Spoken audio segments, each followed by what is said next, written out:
Hi everybody, I'm Diane Brady. I'm here with Garry Kasparov, who's of course former multiple-time world champion. You're also the founder of the New Democracy Initiative. We're here at the Milken Institute Global Conference. First of all, Garry, welcome. And where are we right now, since you've been talking about democracy and what's going on in the Ukraine and Russia? Are you optimistic, if it's a war of attrition, that the West will win, the Ukraine will win? I believe Ukraine will win, but I'm very cautious using the word optimistic, because as we speak, Russia continues its murderous war, its genocide. Most of the Russian attacks conducted at night to maximize the damage and the victim, the casualties among civilians. And let's not forget, I'm Russian. Right. I've been opposing Putin for ages. My first article warning about Putin dated January 4, 2001 in the Wall Street Journal. And ever since, I had dozens and dozens of articles, speeches, and even the book in 2015, Winter's Coming, more or less predicting what would happen next. Because I just listened to Putin, and I knew that dictators, while they always lie about what they have done, very often they tell us exactly what they're going to do. As Hitler's Mein Kampf was a blueprint for heinous crimes he committed, Putin was very open about his ideas. His dream to restore Soviet Empire. It was him saying back in 2005, the collapse of the Soviet Union was the greatest geopolitical catastrophe of the 20th century. And in 2007, feeling strong enough and emboldened, he told bluntly to the leaders of the free world, including Bush 43, that NATO must go back to 1997 borders. So I had no doubts that Putin would continue his aggressive policies until he stopped. It's tragic that while every sign was on the wall, the free world preferred to look the other side and just always, talking about compromises, finding common ground. And even today, 15 months into this horrible war, actually it's the full-fledged invasion because war started in 2014 with annexation of Crimea. There's still noises from different quarters, and it's not just China or Brazil. It's also here in America or in Europe. We hear voices, maybe you can compromise. Give a little piece. No, but you cannot do any peace agreement at the cost of Ukrainians. And 90+% of Ukrainian people, despite all the suffering and the bloodshed, they are willing to fight to restore the territorial integrity and sovereignty of their country. Now, the tea leaves that we can still read about, Putin basically would suggest that there's no backing down for him at this point.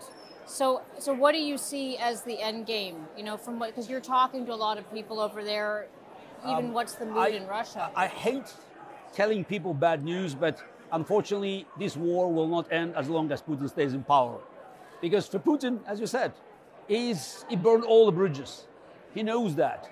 And he will continue as long as he has resources to conduct this war. So the only way to end a war is to liberate Ukraine. So that's why we should forget about these negotiations, giving a little bit of Ukraine, leaving Crimea in the Russian hands. The only liberation of Crimea will start liberation of Russia from Putin's fascism. And that's why I'm annoyed to see that the free world is still playing games or delaying supply of weapons, badly needed weapons to Ukraine to win the war. Do I want peace? Absolutely. But the problem is the peace will not visit or come back to this region. It's not just Ukraine, but the whole Eastern Europe or Europe at large, as long as Putin stays in power, because he knows war is the only justification of his endless rule. I noticed one of the other people here at the conference is Mikhail Khodorkovsky. You think about some of the people who've suffered poisoning, whether that's related to the Kremlin or not.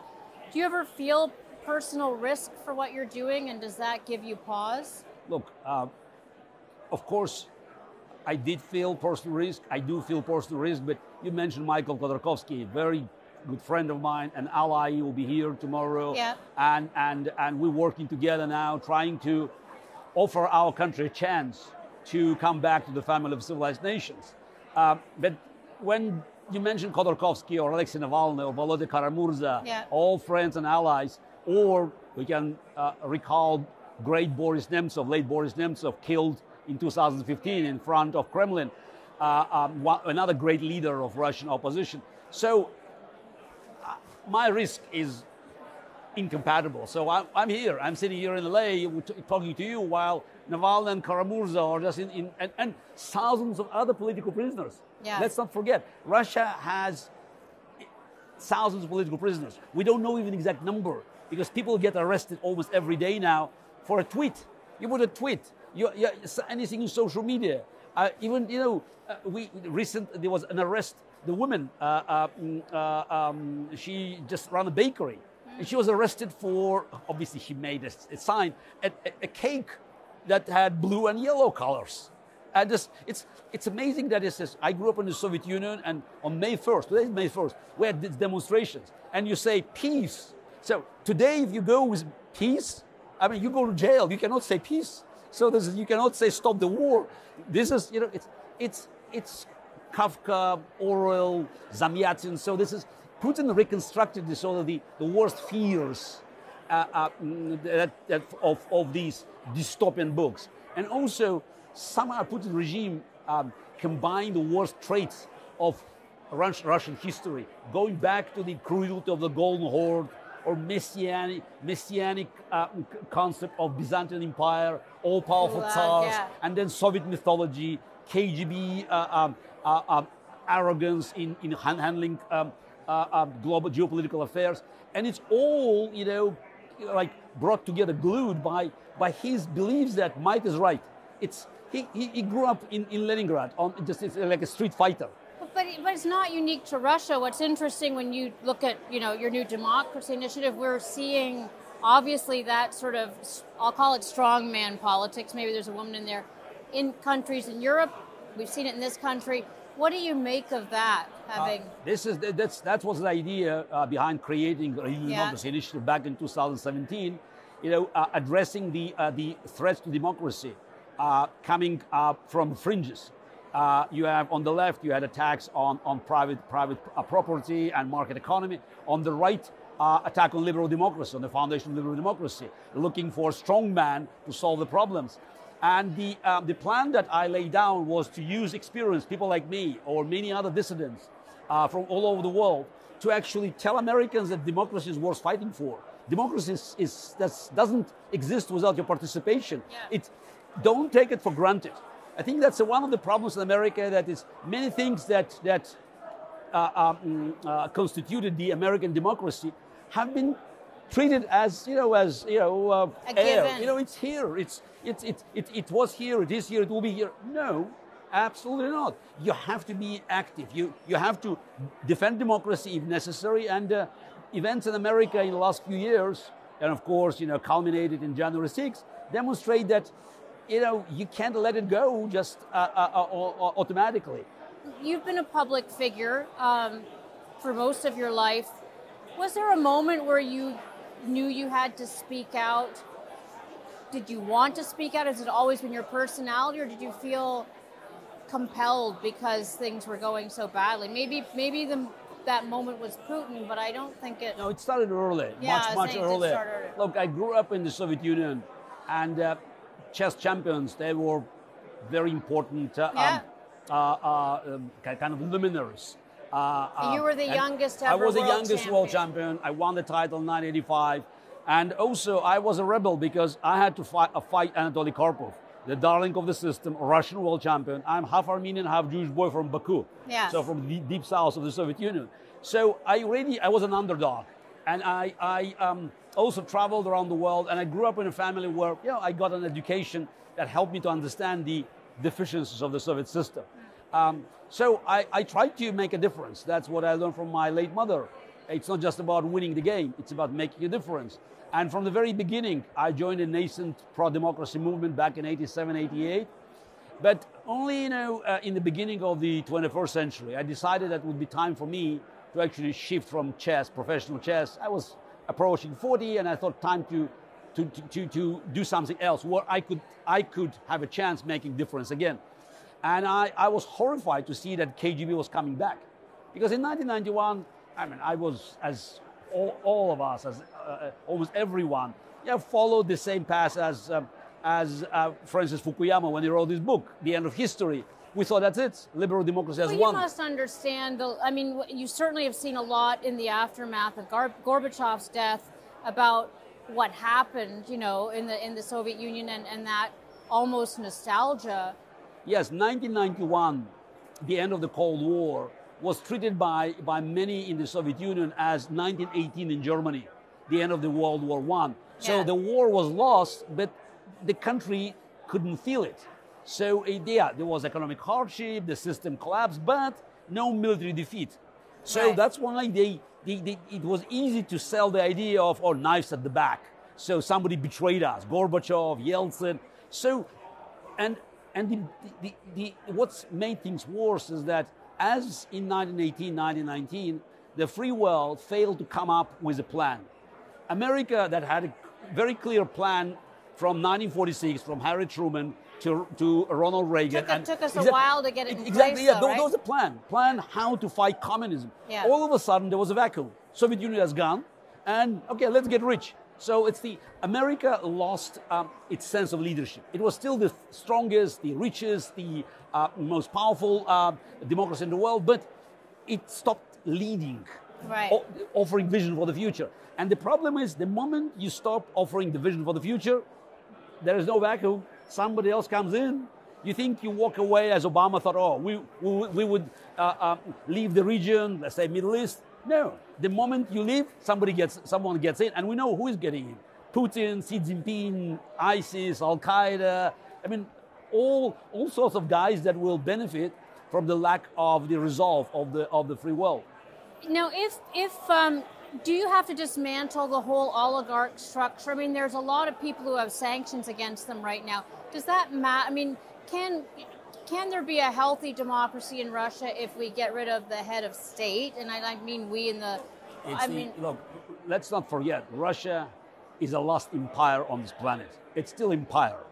Unfortunately, in 1991, we didn't have a plan to dismantle the empire. And while Soviet Union collapsed, a Russian Federation still preserved the imperial structure with an all-powerful center and with the various regions that enjoy different rights, because you have some republics, some regions, and it's complicated system that sounds like Hunger Games. Yeah, exactly, and it's outdated, and now we have to face the reality. The end of this war and Ukrainian victory will mean for Russia the change that have been delayed, long overdue. So what I see,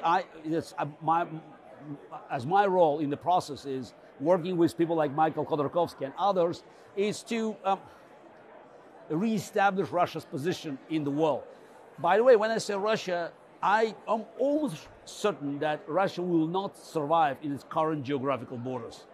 Because you look at places like Tatarstan or Bashkortostan, big nations, and Chechnya, maybe North Caucasus, they may decide they want to go on their own. I think it's fine. The biggest challenge for Russia will be not, the separatism of these elements within Russian Federation, but the looming threat from China.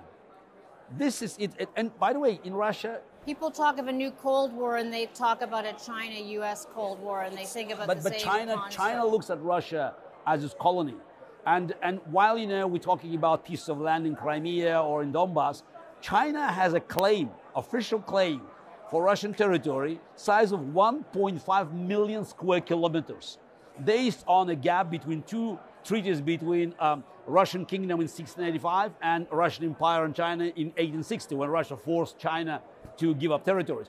And recently they resurrected the claim.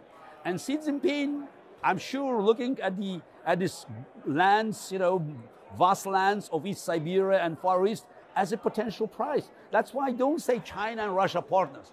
Xi Jinping looks at Russia as the as a spearhead of his war with a civilized world, with democracies, but also as a potential prey. And he might decide at one point, if Russia collapses, that it's much, much more profitable and easier to grab lands where you already have millions of Chinese living legally, illegally, or instead of trying his luck attacking the small rocky island armed to teeth with potential American aircraft carriers defending it. So it's a very complicated game, and my hope is that in Russia, many recognize that the true challenge to Russia comes from the East, not from the West. And while I have to admit, I don't believe that majority of my compatriots embrace values of the free world by heart, but they do by stomach. So let's be realistic, but that offers us... not embraced by stomach. They don't have the stomach to want to have to face it. No, the stomach is made. They want consumers. They want benefits. Yes. Let me ask just let me pivot to cyber war and to what extent can any of this war be won online? Since we're seeing a lot of cyber attacks, from Russia or other, often state-sponsored. How much should that be a fear? How seriously are we taking it? I mean, we hear about the breaches, of course, and various. But do you think about it much? Look, I, as a matter of fact, I do. I spent 6 years working with Avast Software as the security ambassador. I attended many conferences. So, and I learned a lot about the nature of these wars.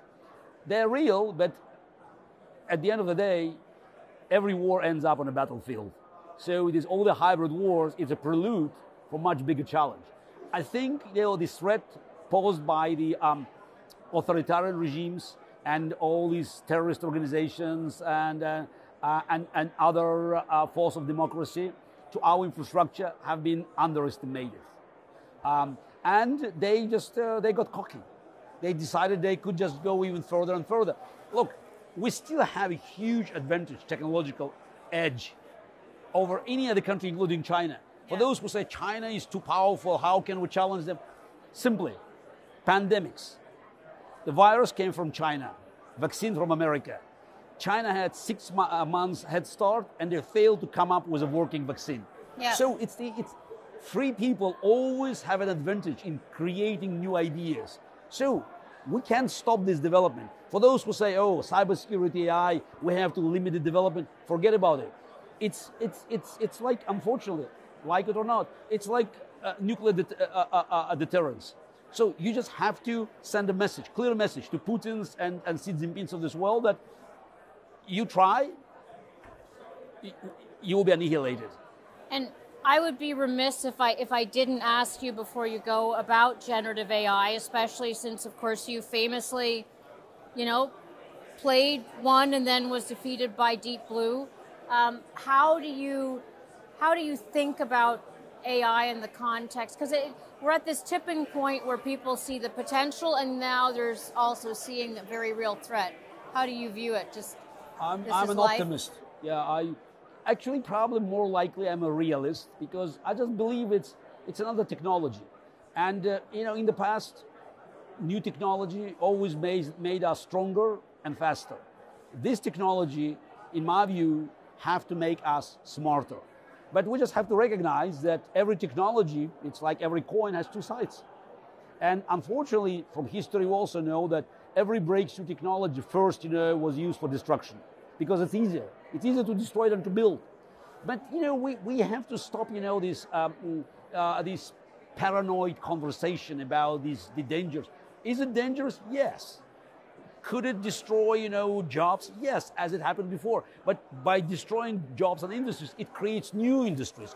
It's about refocusing our attention and looking for opportunities. It's not a harbinger of utopia or dystopia.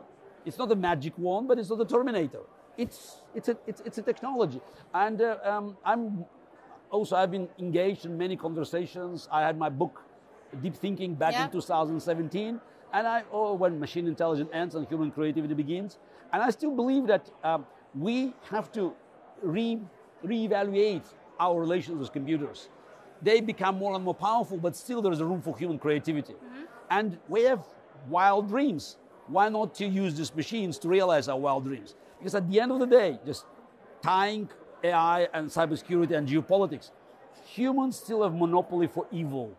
My concern is not the Terminator or the Matrix. My concern is the Putins of this world having their hands on technology and using it against us if we get complacent. Do you still play chess? Depends on definition of this word play. I know how to move the pieces. I enjoy it immensely. I'm working with young stars. I'm playing some exhibition games. But for me, it's not play, because play means being a professional. I'm an amateur. I'm the strongest chess amateur on the planet. Does Russia still have a very, I mean, it's such a strong culture there. Do you still see that? Or, no, Russia. I mean, obviously there's Magnus Carlsen, there's India. Now Chinese kid won just, you know, the title since Magnus retired from official matches. Look, Russia is one of the leading countries, but no longer the strongest. As for the number of young talents, the United States now, it has one of the most promising fields of young players.